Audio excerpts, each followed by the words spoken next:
सत्य वचन, अमर वचन, जीवित वचन, दिव्य वचन, सत्य वचन, अमर वचन, जीवित वचन। साई दा बामा बनी दा बामा बगैर सनी रे सनी रे सनी रे सनी रे सा। दिव्य वचन, सत्य वचन, अमर वचन, जीवित वचन, दिव्य वचन, दिव्य वचन।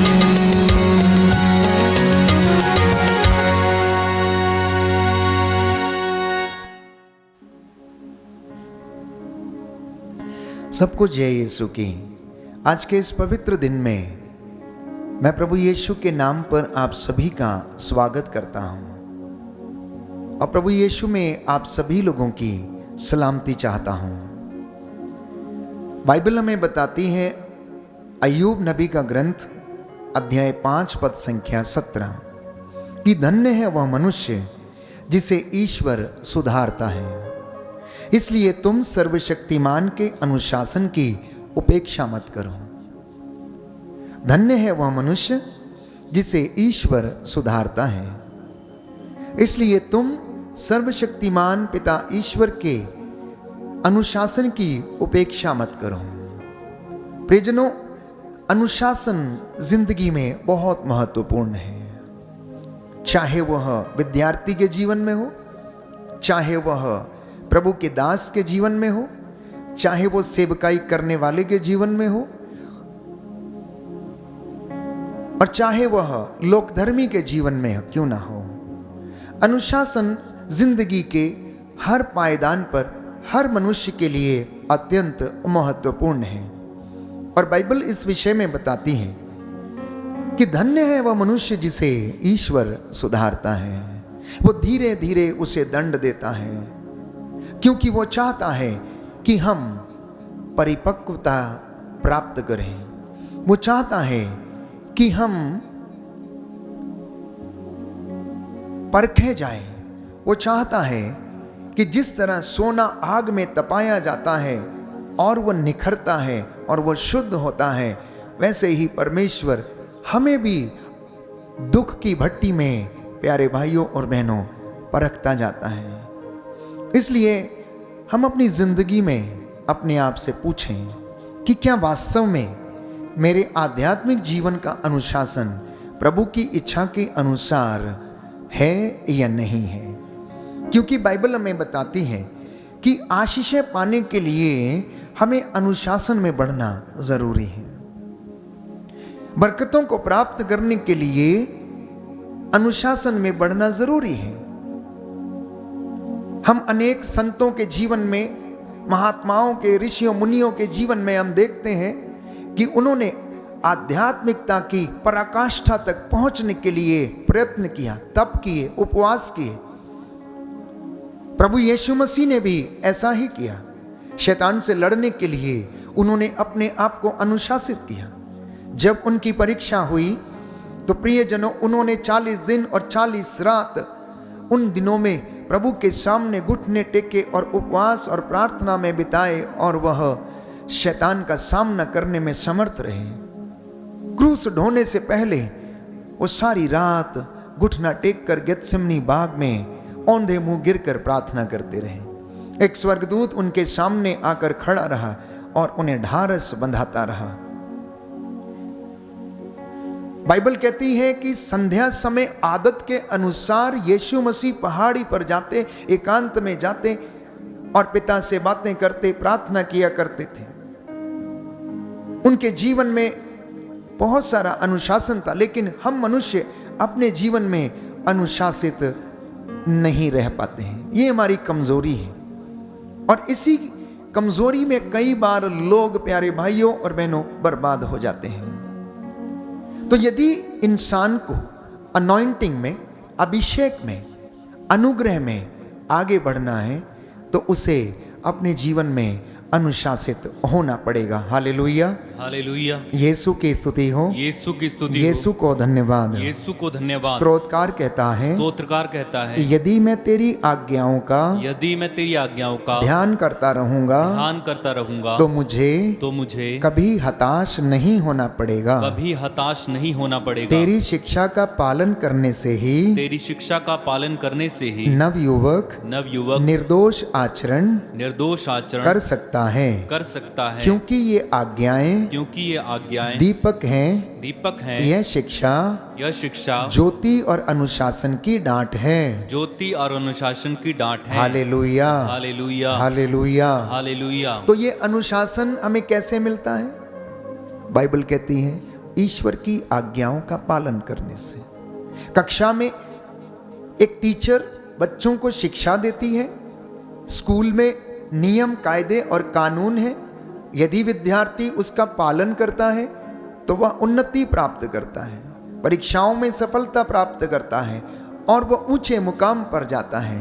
इसलिए बाइबल में कुछ एक ऐसे उदाहरण हैं प्यारे भाइयों और बहनों, जो अनुशासन में रहे और अनुशासन के कारण ही उन्होंने अपने जीवन में प्रभु की बरकतों को ग्रहण किया। तो आप बुद्धि में सुलेमान के जैसे बन सकते हैं, स्तुति में दाऊद के जैसे आप बन सकते हैं, विश्वास में आप इब्राहिम के जैसे भी बन सकते हैं, युद्ध में आप योशुआ के जैसे भी बन सकते हैं। परंतु यदि अनुशासन में यूसुफ की तरह नहीं बनते तो शमशून की तरह शीघ्र ही नष्ट हो जाएंगे। बाइबल हमें बताती है।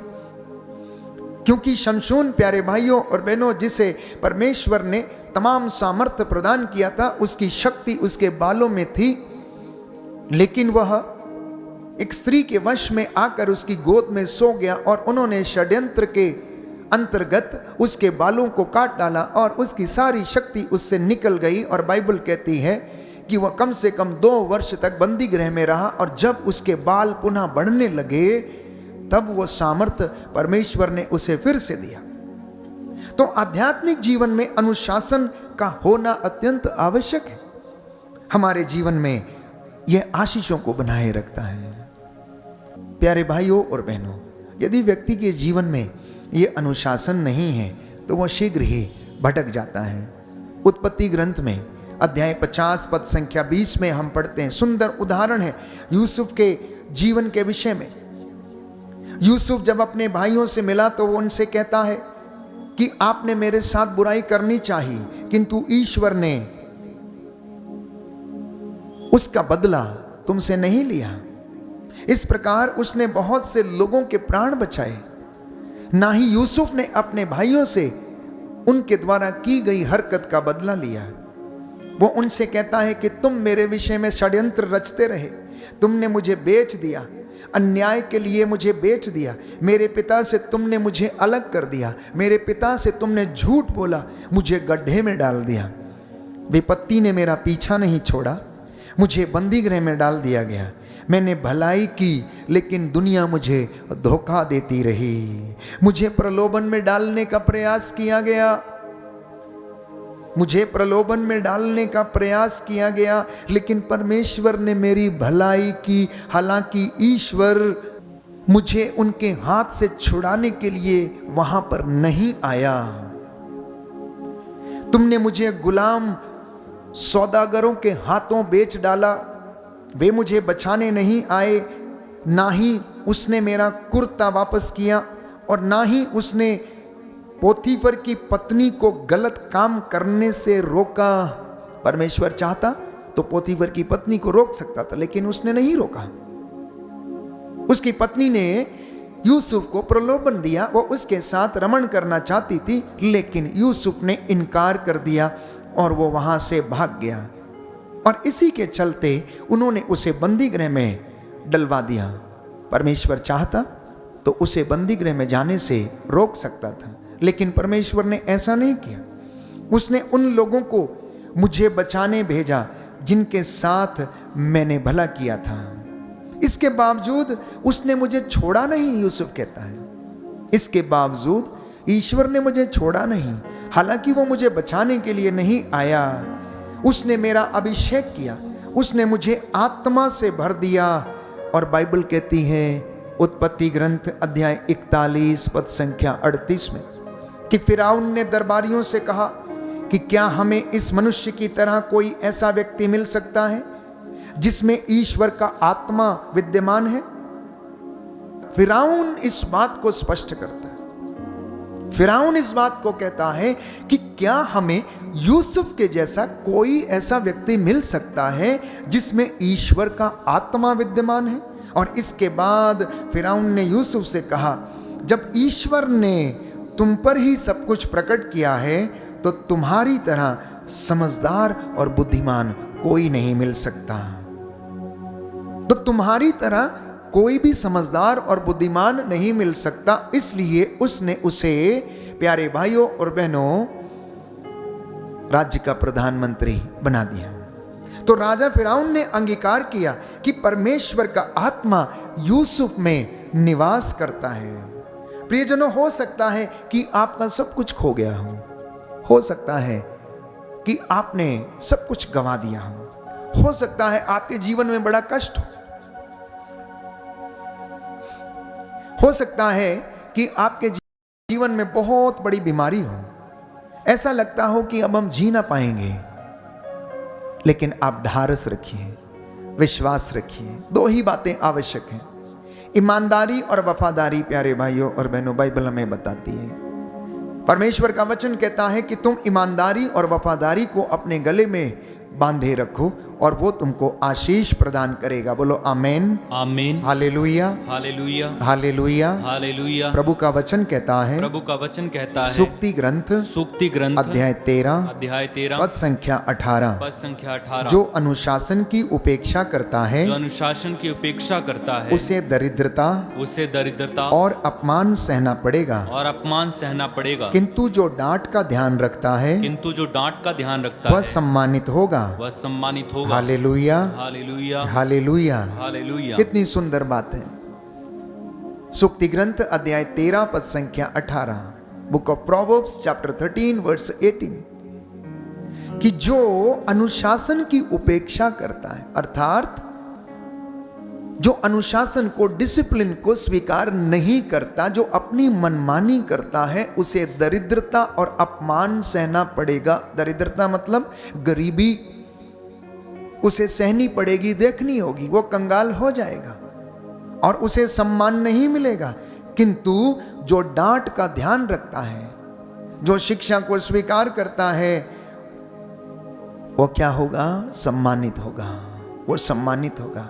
इसलिए ईश्वर के वचन की कभी भी उपेक्षा नहीं करना। बहुत सारे वचन प्यारे भाइयों और बहनों परमेश्वर हमें इसलिए सुनाता है दासों के द्वारा नित्य प्रतिदिन कि हम अपने जीवन में आशीषों को ग्रहण करें। आज का दिन परमेश्वर ने आपको दिया वचन सुनकर उस पर चलने के लिए, अपने आप को अनुशासन में रखने के लिए, आध्यात्मिक जीवन में अनुशासन को स्वीकार करने के लिए। तो प्रियजनों, हो सकता है आपको सांसारिक चीजें वापस ना मिलें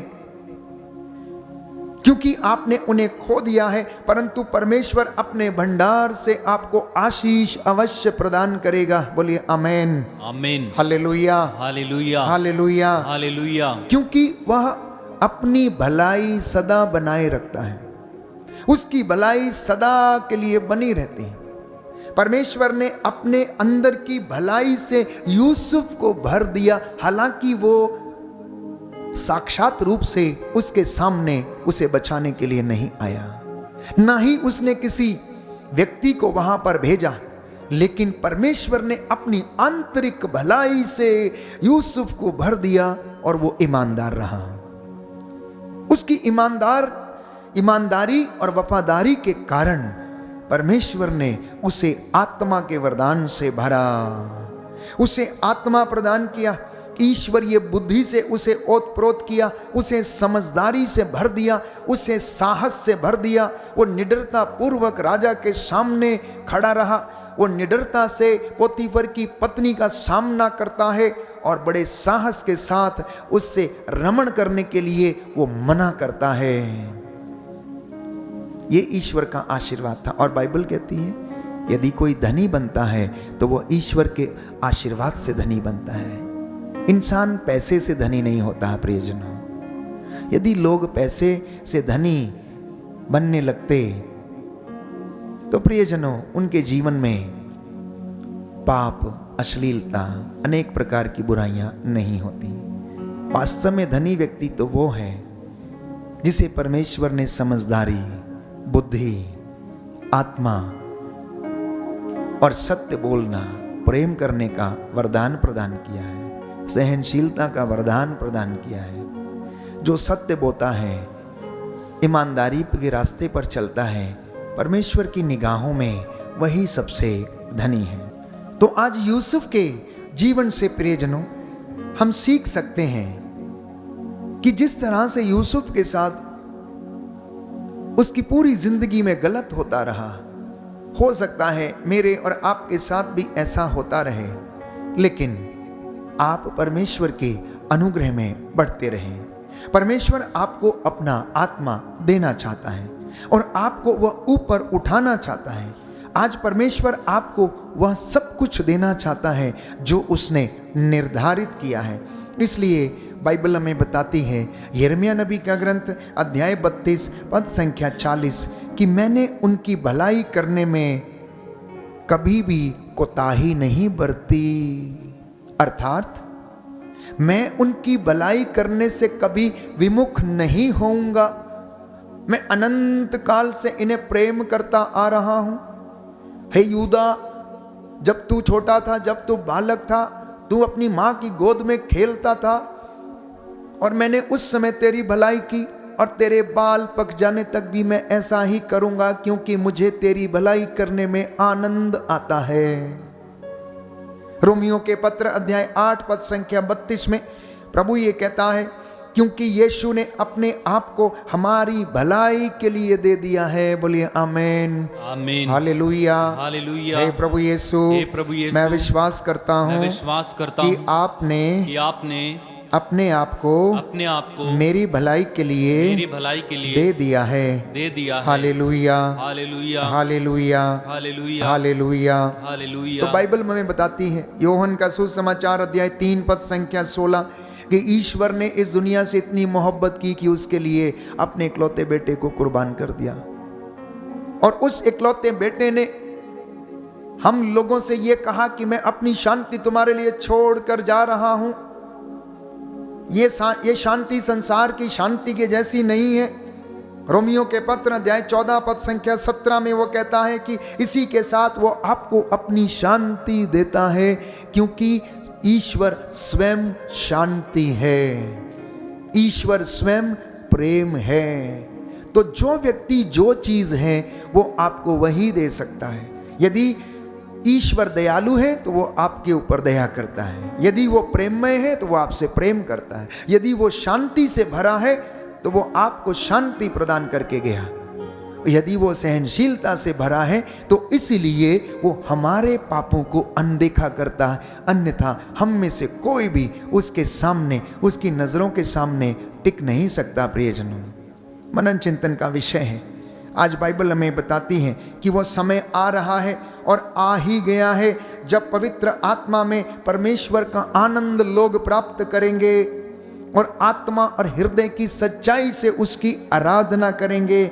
और यीशु कहता है, मैं जब आऊंगा तो तुम्हारा शोक आनंद में बदल दूंगा, मैं तुम्हारा भाग्य पलट दूंगा। बोलो आमीन, आमीन, हालेलुया, हालेलुया। हे प्रभु यीशु, हे प्रभु यीशु, मैं विश्वास करता हूँ आप मेरा भाग्य पलट देंगे, आप मेरा भाग्य पलट देंगे। हे प्रभु यीशु, हे प्रभु यीशु, मुझे अपने वचनों पर चलने का वरदान दीजिए, वरदान दीजिए। Hallelujah, hallelujah. उपदेशक ग्रंथ अध्याय 8 अध्याय पद 8 संख्या पद 5, संख्या 5, जो उसकी आज्ञा का पालन करता है उसकी आज्ञा का पालन करता उसका है, कोई अनिष्ट नहीं होगा। उसका कोई अनिष्ट नहीं होगा। जो बुद्धिमान है बुद्धिमान है वह हर काम का और हर काम का उपयुक्त समय उपयुक्त समय और उचित ढंग जानता है। और उचित ढंग जानता है। हालेलुया। हालेलुया। प्रवक्ता ग्रंथ प्रवक्ता ग्रंथ अध्याय 32 अध्याय पद 32 संख्या 28, पद संख्या 28, प्रभु का वचन कहता है प्रभु का वचन कहता जो है, संहिता का ध्यान रखता जो है संहिता का ध्यान वह रखता है, आज्ञाओं का पालन करता वह है। आज्ञाओं का पालन करता जो है, प्रभु पर भरोसा रखता जो है प्रभु पर भरोसा रखता उसे है, कोई हानि नहीं उससे होगी। कोई हानि नहीं होगी। हालेलुया। हालेलुया। हालेलुया। हालेलुया।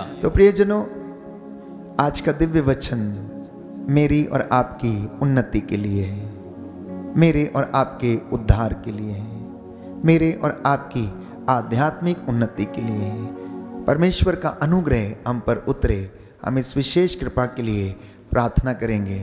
इस वक्त यदि आप घुटना टेक सकते हैं तो टेकें, हाथों को उठा सकते हैं तो उठाएं। परमेश्वर आपको आज के वचन के द्वारा शुद्ध करे, पवित्र करे। मैं आपके लिए प्रार्थना करूंगा। सर्वशक्तिमान शाश्वत दयालु पिता ईश्वर, आज का ये वचन तेरे इन बच्चों के जीवन में 100 गुना फल लाए।